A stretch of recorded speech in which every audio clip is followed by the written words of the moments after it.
Bismillahirrahmanirrahim. Innal hamdalillah wassalatu wassalamu ala Rasulillah wa ala alihi wa sahbihi wa mawalah, amma ba'd. Ikhwana fillah, a'azakumullah. Kita lanjutkan kajian tafsir suratul A'raf. Kita mulai dari ayat yang ke-152. Masih berkisah tentang Nabi Musa alaihissalam dan kaumnya. A'udzu billahi minasyaitonir rajim. Innal ladzina ittakhadul ijla, sesungguhnya orang-orang yang menjadikan anak sapi sebagai sesembahan, sayanaluhum ghadabum min rabbihim, mereka akan mendapatkan kemurkaan dari Rabb-nya. Wadillatun fil hayati dunya, dan mendapatkan kerendahan martabat ketika hidup di dunia. Wa kadzalika nadzil muftarin, dan demikian itulah kami membalas orang-orang yang suka mengadakan perbuatan dusta dan dosa. Qala as-Syaikh Abdurrahman ibn Nasir as-Sa'di rahimahullah fi tafsirihi.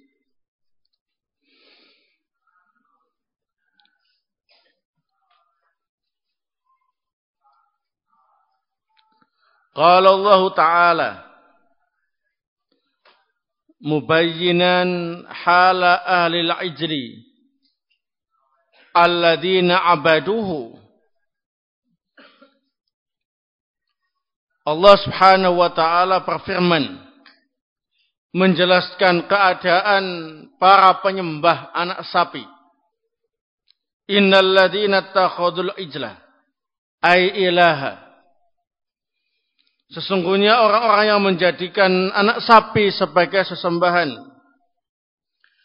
sayanaluhum ghadabum min rabbihim, akan mendapatkan kemurkaan dari Rabb-nya. Wadillatun fil hayati dunya, dan kerendahan martabat ketika hidup di dunia. Kama aghdabu rabbahum, sebagaimana mereka membuat murka Rabb mereka, wastahanu bi amrih, dan meremehkan perintahnya. Wa kadzalika nadzil muftarin, demikianlah kami membalas orang yang suka berbuat dusta dan dosa. Fa kullu muftarin 'ala Allahi kadibun 'ala syar'ihi mutakawwilun alaihi ma lam yaqul fa inna lahu nasiban minal ghadabi minallah waddul fil hayati dunya. Setiap orang yang mengadakan dusta atas nama Allah, berdusta atas nama syariat Allah, mengucapkan ucapan yang tidak pernah Allah sampaikan, maka sungguh dia akan mendapatkan bagian kemurkaan dari Allah dan kerendahan ketika hidup di dunia.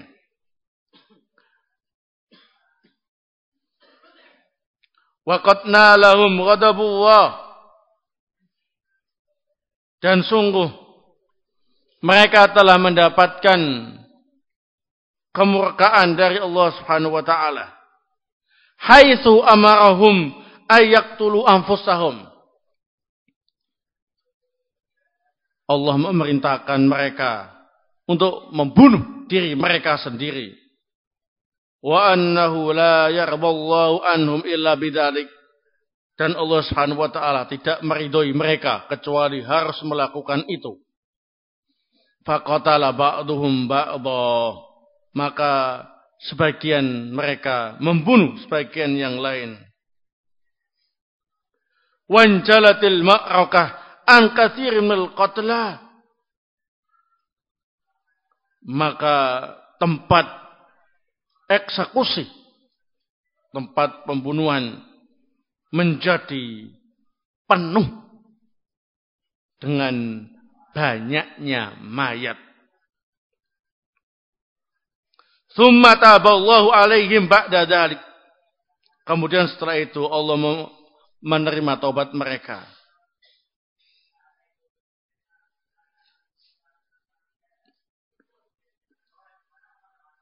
Naam. Ikhwana fillah azakumullah. Setelah Nabi Musa alaihissalam datang dan melihat kaumnya rame-rame menyembah anak sapi, maka Nabi Musa alaihissalam marah karena Allah tidak ridho kaumnya melakukan kesyirikan dengan bentuk kesyirikan yang paling rendah. Manusia menyembah anak binatang. Padahal manusia lebih tinggi derajatnya daripada binatang itu. Ini merupakan kesyirikan dalam bentuk yang paling rendah. Maka Nabi Musa pun meminta kaumnya yang melakukan penyembahan terhadap anak sapi untuk bertobat dan minta ampun kepada Allah Subhanahu wa taala. Ternyata Allah Subhanahu wa taala tidak mau mengampuni mereka kecuali dengan melakukan taubat yang harus dibuktikan dengan sesuatu yang luar biasa. Tidak pernah terjadi di alam semesta ini. Yakni mereka harus membunuh diri mereka sendiri. Satu sama lain. Sesama penyembah anak sapi saling membunuh. Sebagai tanda taubatnya. Sungguh mengerikan. Sampai tanah lapang tempat mereka melakukan taubat dengan cara membunuh diri sendiri penuh dengan mayat. Baru setelah itu Allah Subhanahu wa taala menerima taubat mereka. Nah, barakallahu fikum. Maka di dalam ayat ini Allah Subhanahu wa taala menyampaikan sebuah ketetapan yang bersifat umum, berlaku bagi mereka yang menyembah anak sapi dan berlaku juga bagi siapa saja yang melakukan perbuatan seperti mereka, berani berdusta atas nama Allah, berani berdusta atas nama syariat Allah, dan berani menyembah kepada selain Allah Subhanahu wa taala. Sehingga faedah yang bisa kita ambil sebagai berikut. Barakallahu fikum. Yang pertama, di dalam ayat ini menjelaskan hukuman bagi mereka yang melakukan kesyirikan dan kekufuran.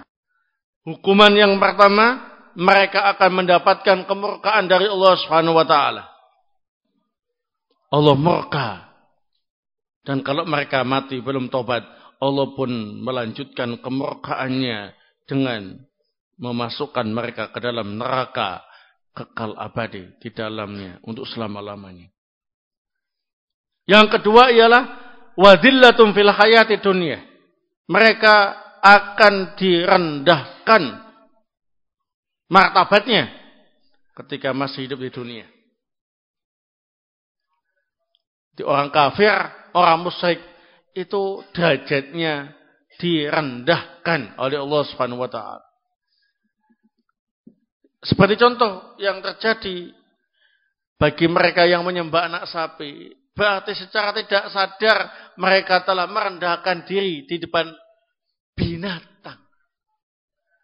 Ya. Berarti mereka itu lebih rendah daripada binatang. Kan enggak mungkin mereka mengagungkan sesuatu kecuali yang diagungkan itu lebih mulia. Ya. Berarti mereka sendiri mengakui bahwa diri mereka itu lebih rendah daripada binatang. Kalau lebih rendah dari induk sapi saja masih rendah, apalagi lebih rendah daripada anak sapi. Tambah rendah lagi. Ya. Jadi merendahkan diri di hadapan induk sapi. Itu masih mending. Nah ini, anak sapi. Berarti lebih rendah. Barakallahu fikum. Dan ini berlaku untuk siapa saja yang melakukan kekufuran atau kesyirikan. Jadi orang misalkan menyembah pohon, keramat, maka akan mendapatkan dua perkara ini. Mendapatkan dua hukuman dari Allah Subhanahu wa taala. Mendapatkan murkaan dari Allah berupa azab dan mendapat kerendahan ketika di dunia. Berarti dia itu lebih rendah daripada apa ini? Pohon. Ada lagi yang menyembah patung. Ya. Lebih rendah daripada patung. Ada lagi yang menyembah batu nisan. Berarti lebih rendah daripada apa ini? Batu nisan. Dan seterusnya. Nah. Barakallahu fikum. Kemudian faedah yang kedua.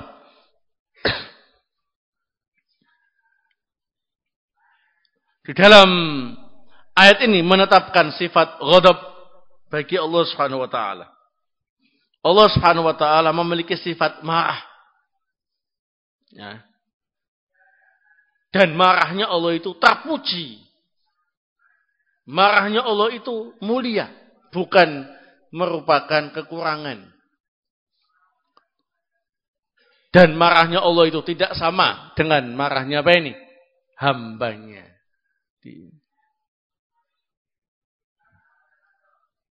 Barakallahu fikum.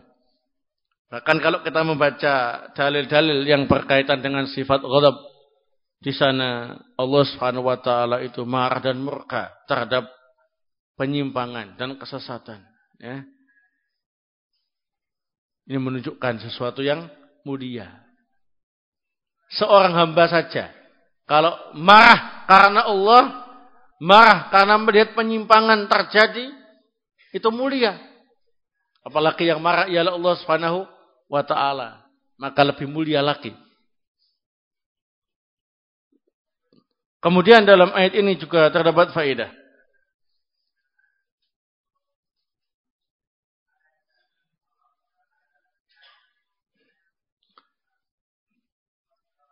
Bahwa di antara bentuk taubat ialah dengan membunuh diri sendiri. Dan ini hanya berlaku untuk penyembah anak sapi di zaman Nabi Musa alaihissalam. Ini enggak berlaku untuk kita selaku umat Nabi Muhammad SAW. Ya, itu syariat Nabi Musa khusus bagi apa ini? Penyembah anak sapi. Cara taubatnya ialah memohon ampun kepada Allah, menyesali perbuatannya, kemudian membunuh diri sendiri. Ini enggak berlaku. Kalau ada yang mengatakan, bukankah bunuh diri adalah sesuatu yang dibenci oleh Allah Subhanahu wa taala? Barakallahu. Jawabannya betul. Bunuh diri itu sesuatu yang dibenci oleh Allah Subhanahu wa taala. Jika itu dilakukan atas dasar keinginan hambanya. Tapi kalau itu merupakan kehendak Allah dan perintah dari Allah, maka mulia. Itu menunjukkan Allah murka. Enggak mau hanya menerima taubat mereka dengan lisan mereka. Ya Allah, kami minta ampun. Ya Allah, maafkan kami. Ya Allah, ampuni kami telah menyembah anak sapi. Allah tidak mau semacam itu. Khusus bagi mereka. Karena murkanya. Sehingga mereka diperintah untuk membunuh diri sendiri. Caranya, ya, sebagian ahli tafsir menjelaskan, mata mereka ditutup. Kemudian saling menusukkan pedang. Ya. Barakallahu fikum. Tapi enggak berlaku bagi kita, ya. Nah, walhamdulillah Kita bersyukur kepada Allah Subhanahu wa taala. Seandainya cara tobatnya semacam itu termasuk bagian dari syariat kita, waduh, mati semua nanti. Ya. Setiap kali melakukan kesyirikan, bertobat, nggak cukup kecuali dengan membunuh diri sendiri, wah, bisa habis, ya. Alhamdulillah, tidak menjadi syariat kita. Tapi bukan berarti pembenaran dengan apa yang biasa dilakukan oleh orang Jepang, ya. Nah, orang Jepang itu rata-rata ateis, nggak percaya akhirat, hidup mereka itu hanya sebatas sampai dunia saja. Kalau mereka dinyatakan salah, itu langsung dikasih samurai. Sudah, kehormatan sebagai tanda tobatnya. Ya.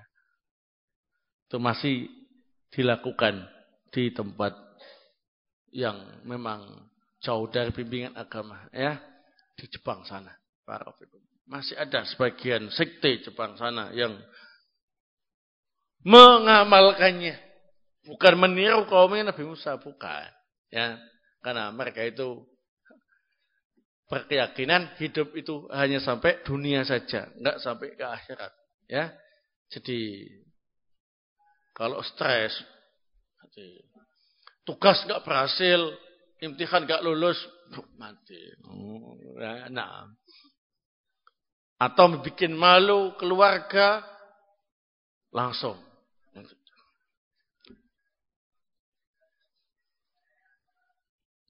Begitu.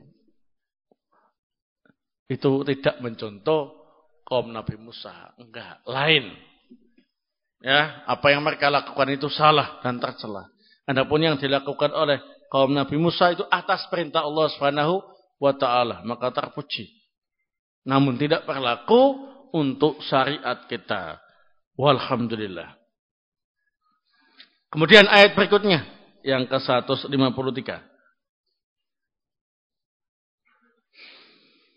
Walladzina 'amilus sayyi'at. Orang-orang yang melakukan perbuatan jelek. Tsumma tabu min ba'diha. Kemudian bertobat setelah melakukannya.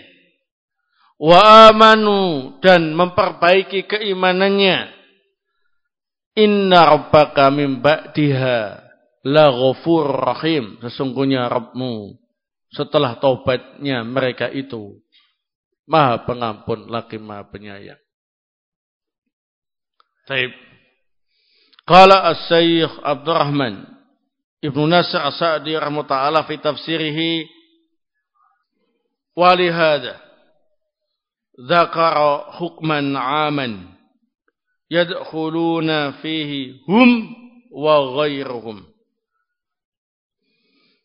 Inilah sebabnya Allah menetapkan hukum umum mencakup mereka yang menyembah anak sapi dan yang lain. Faqala walladzina 'amilu sayyi'at min syirkin wa kaba'ir wa shaghair.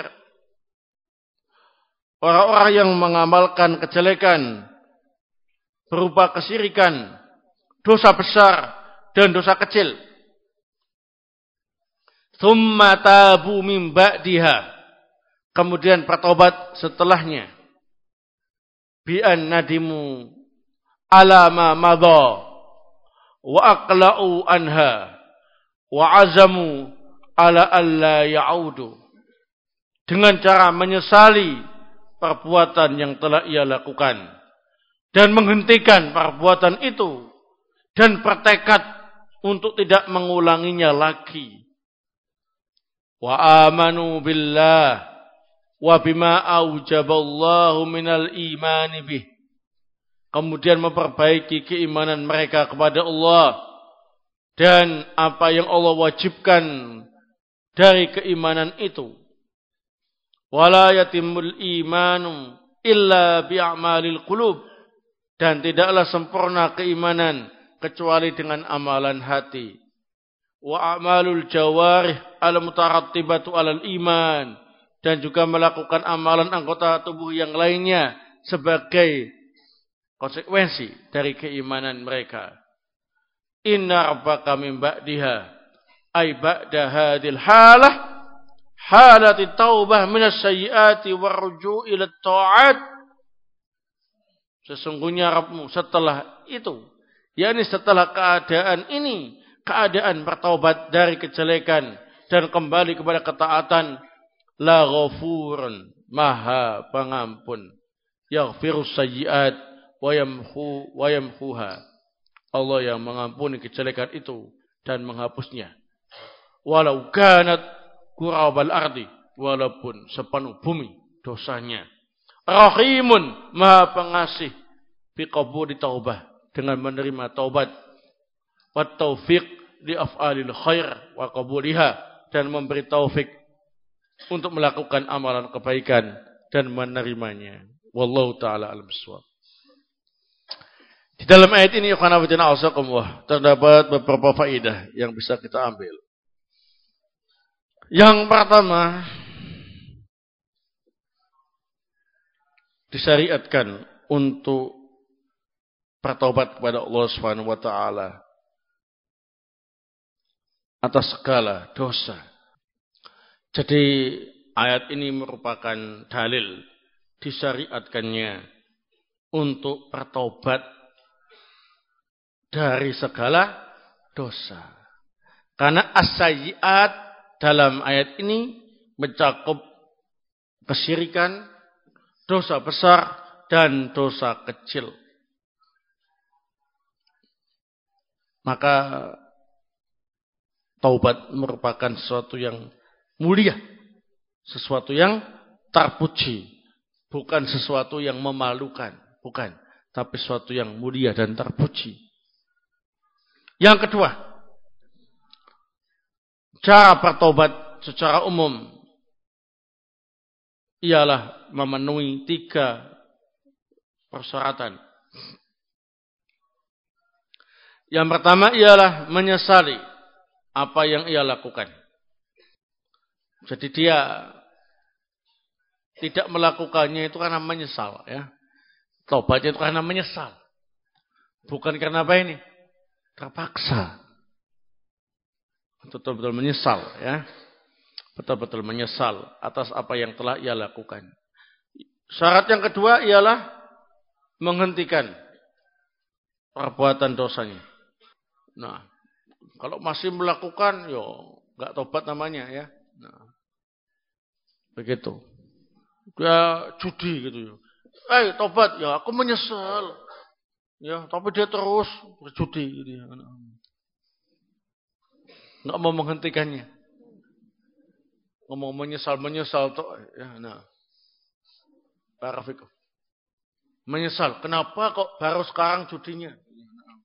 Enggak dulu-dulu. Ketika dia menang, ya. Nah, itu bukan penyesalan namanya, ya. Nah, jadi harus menghentikan dosanya. Syarat yang ketiga ialah bertekad untuk tidak mengulanginya. Itu ada azam, tekad bulat untuk tidak mengulanginya. Kalau salah satu dari 3 syarat ini tidak terpenuhi, maka tidak disebut taubat. Tidak disebut apa ini? Taubat. Misalkan dia enggak menyesal atas apa yang ia lakukan. Kamu selama ini salah itu menyesal enggak? Enggak, biasa aja. Wah, tidak tobat orang ini. Nah, kamu itu ngomong tobat, tapi masih terus melakukannya. Ya, kadang-kadang lah. Berarti belum tobat namanya. Ya. Kamu punya tekad bulat enggak untuk meninggalkannya, tidak mengulanginya? Enggak tahu. Wah, ini ciri-ciri orang ini belum bertobat. Jadi 3-3-nya harus apa ini? Terpenuhi. Bagaimana seandainya Jika semuanya sudah terpenuhi, barakallahu fikum, kemudian stabil. 1 bulan dia, bagus. Bulan depan, kumat lagi, barakallahu fikum. Apakah tobat yang dulu itu diterima? Ya, tobat yang dulu diterima, tapi yang baru ini dianggap dosa baru. Wah, enak dong kalau begitu.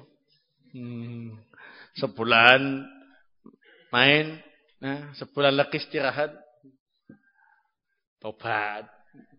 Sebulan lagi.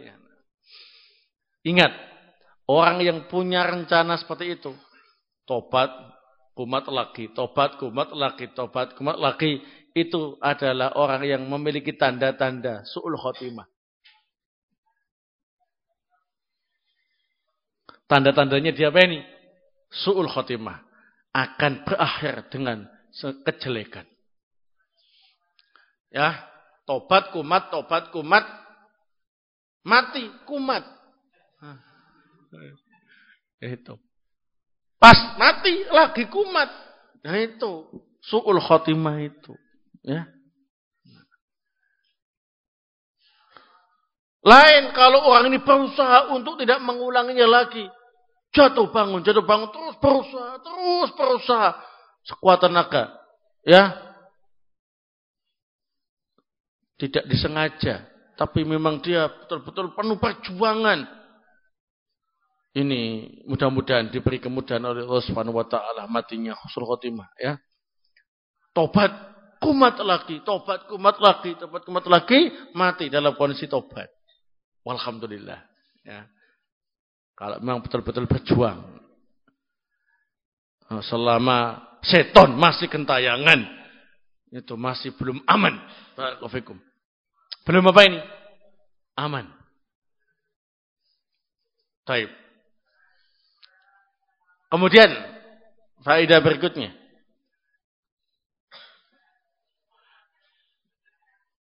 Taubat harus dibuktikan dengan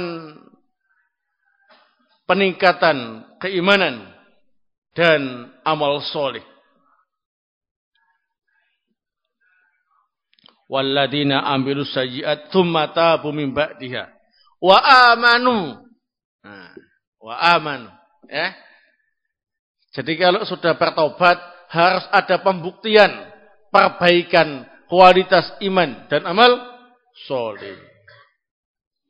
Nah, sudah bertobat, dilihat perkembangan berikutnya. Oh, dia tambah bagus, ya, tambah soleh. Barakallahu. Itu harus dilakukan semacam itu. Tapi kalau habis tobat kemudian tidak ada perubahan sama sekali, malah seperti dulu atau bahkan lebih parah, ini alamat su'ul khotimah. Ya, berarti tobatnya itu enggak serius. Barakallahu fikum, ya. Nah, kemudian dalam ayat ini menunjukkan dalil bahwa Allah Subhanahu wa taala menerima dan mengampuni dosa hambanya yang mau bertobat sebelum mati. Betapapun besar dosanya itu, barakallahu fikum, sekalipun memenuhi bumi. Jadi sekalipun dosanya adalah dosa syirik, dosa kafir, dosa besar yang lain, dosa kecil, semuanya diambil. Yang kecil-kecil iya, yang besar-besar iya, yang syirik-syirik iya, yang kafir-kafir iya. Semuanya dilakukan sampai sepenuh bumi. Dosanya itu. Barakallahu fikum. Tapi kalau dia mau bertobat sebelum mati, dengan tobat yang sungguh-sungguh, Allah Subhanahu wa taala akan mengampuninya. Inna rabbaka min ba'diha la ghafurur rahim. Barakallahu fikum. Nah, jadi ayat ini berlaku bagi para penyembah anak sapi dan berlaku untuk yang lain. Itulah sebabnya disebutkan dalam tafsir, walihada dzakara hukman 'aman yadkhuluna fihi hum wa ghairuhum. Oleh karena inilah Allah Subhanahu wa taala menyebutkan hukum yang bersifat umum, masuk mereka yang menyembah anak sapi dan juga selain mereka yang telah melakukan dosa. Barakallahu. Baik. Adapun ayat selanjutnya ini berkaitan dengan Nabi Musa alaihissalam, ya. Barakallahu. Apa yang beliau lakukan setelah kemarahan beliau meredah? Ya, insyaallah akan saya sampaikan pada pertemuan yang akan datang. Di sini ada pertanyaan, apakah benar orang yang ada di dunia ini dari zaman Nabi Adam sampai Nabi Muhammad, orang yang tertampan adalah Nabi Adam? Dan apa ini diberikan kepada Nabi Yusuf? Oh, dan potongan, ya. Ya. Soal yang jelas tulisannya. Nah, jangan bikin pusing yang baca nih. Nah, ini bacanya kok kayak sandi gini ya. Nah. Orang yang paling tampan adalah Nabi Adam. Dan setengah, ya Bu ya. Oh, setengahnya diberikan kepada Nabi Yusuf. Dan yang wanita yang paling cantik ialah Hawa. Kemudian setengahnya diberikan kepada Sarah, istri Nabi Ibrahim ya.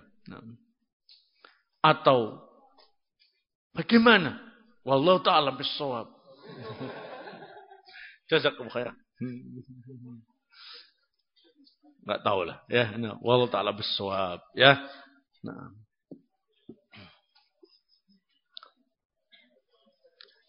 Apa-apa dibaca, kemudian jawabannya wallahu ta'ala bis-shawab, enggak tahu ya. Nah. Dapat riwayat dari mana? Kalau bilang Nabi Adam tampan, ya. Nabi Adam itu diciptakan oleh Allah Subhanahu wa taala langsung dengan tangannya Allah. Ya, tentu lebih istimewa daripada yang lahir melalui proses manusia, ya. Nabi Adam itu langsung Allah yang bikin dengan tangannya. Tentu bikinan Allah lebih baik daripada melalui proses manusia, ya. Kalau ketampanan Nabi Yusuf, wah, enggak diragukan juga, ya. Nah, barakallahu fikum. Bagaimana dengan orang yang keluar masuk agama Islam, sering murtad?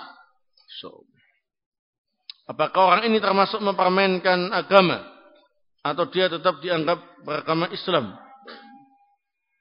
Ya, orang ini dianggap mempermainkan agama. Ya, Islam murtad, Islam murtad, Islam murtad, Islam murtad begitu. Nah, orang yang kayak gini itu tandanya ialah su'ul khotimah. Ya, termasuk mempermainkan agama. Apakah dia dianggap muslim? Ya, ketika dia sedang muslim, ya muslim. Ketika sedang murtad, ya kafir. Gitu. Wallahu ta'ala bis-shawab. Nah, mungkin ini yang bisa saya sampaikan. Semoga bermanfaat. Subhanakallahumma bihamdik. Asyhadu an la ilaha illa anta astaghfiruka wa atubu.